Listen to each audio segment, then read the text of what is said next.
जब मरने से पहले 190 साल का व्यक्ति चोरी से रुका निधिवन में उस रात वहां जो हुआ उसे सुनकर आपके रोंगटे खड़े हो जाएंगे। दोस्तों, ये एक सत्य प्रमाणित घटना है। इस घटना को खुद उस व्यक्ति के घर वालों ने प्रमाणित किया है। आखिर उस व्यक्ति के साथ उस रात निधिवन में ऐसा क्या हुआ था जिसकी वजह से निधिवन में रहने वाले पंडित वहां पर रहने वाले लोग आश्चर्यचकित रह गए। तो दोस्तों, आगे बढ़ने से पहले कमेंट में जय श्री कृष्णा लिखकर हमारे चैनल को सब्सक्राइब जरूर करें। दोस्तों, ये सत्य घटना घटित हुई मुरादाबाद के रहने वाले हरिओम शुक्ला के साथ। हरिओम जी के 3 बच्चे हैं। उन्होंने अपने सभी बच्चों की शादी कर दी थी। हरिओम जी एक सरकारी कर्मचारी थे, इसलिए कभी उनको पैसों की कमी नहीं हुई। उन्होंने अपने बच्चों को अच्छे से पढ़ा लिखाया और अपने पैरों पर खड़ा किया। लेकिन बच्चों की शादी के बाद उनके घर का माहौल कुछ ठीक नहीं था। हरिओम जी को बहुत सी प्रॉब्लम हुआ करती थी, क्योंकि उनकी बहुएं कुछ ज्यादा ही आधुनिक थी और घर संभालने में उनका कम ध्यान होता था। हरिओम जी और उनकी पत्नी श्री कृष्ण के बहुत बड़े भक्त थे और उन्हें जब मौका मिलता था वो वृंदावन जरूर जाया करते थे। कुछ समय बाद जब उनके घर का माहौल कुछ ठीक नहीं हुआ तो हरिओम जी ने अपनी पत्नी के साथ वृंदावन जाकर वहीं रहने की इच्छा जताई।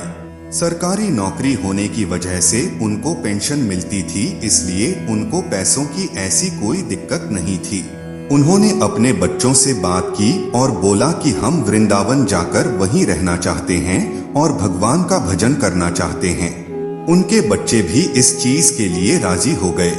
हरिओम जी की उम्र लगभग 90 वर्ष की हो चुकी थी, लेकिन नियमित रूप से शारीरिक परिश्रम की वजह से वो काफी फिट थे। हरिओम जी अपनी पत्नी के साथ वृंदावन निकल गए। वहां पर एक धर्मशाला में अपनी जगह बनाई और वहीं पर भगवान कृष्ण का भजन करने लगे।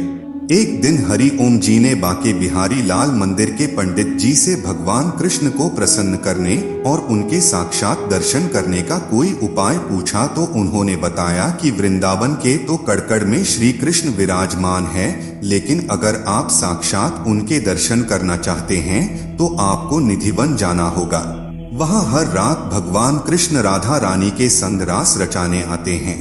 हरिओम जी अपने धर्मशाला गए और दृढ़ निश्चय कर लिया कि वो निधिवन जाकर एक बार भगवान कृष्ण के दर्शन पा लेंगे। उसके बाद वो इस दुनिया से चले भी जाएंगे तो उनको कोई गम नहीं होगा।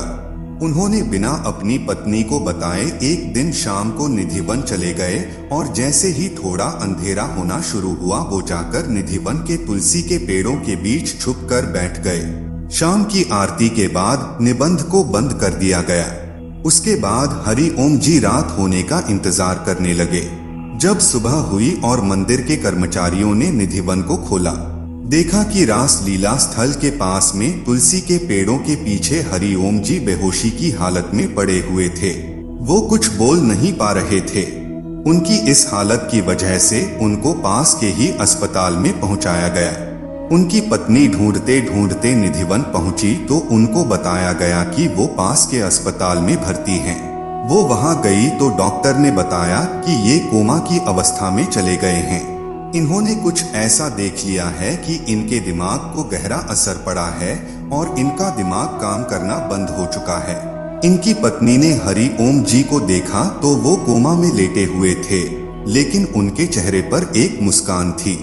उनकी पत्नी ने वृंदावन में ही रहकर हरिओम जी की सेवा की और आज से करीब 2 साल पहले हरिओम जी के साथ साथ उनकी पत्नी ने भी वृंदावन में ही अपने प्राण त्याग दिए।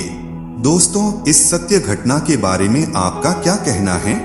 कमेंट करके जरूर बताएं और अगर आप भी श्री कृष्ण के सच्चे भक्त हैं तो वीडियो को लाइक और शेयर करके चैनल को सब्सक्राइब जरूर करें। श्री कृष्ण आप सभी की मनोकामनाएं पूरी करे। जय श्री कृष्ण।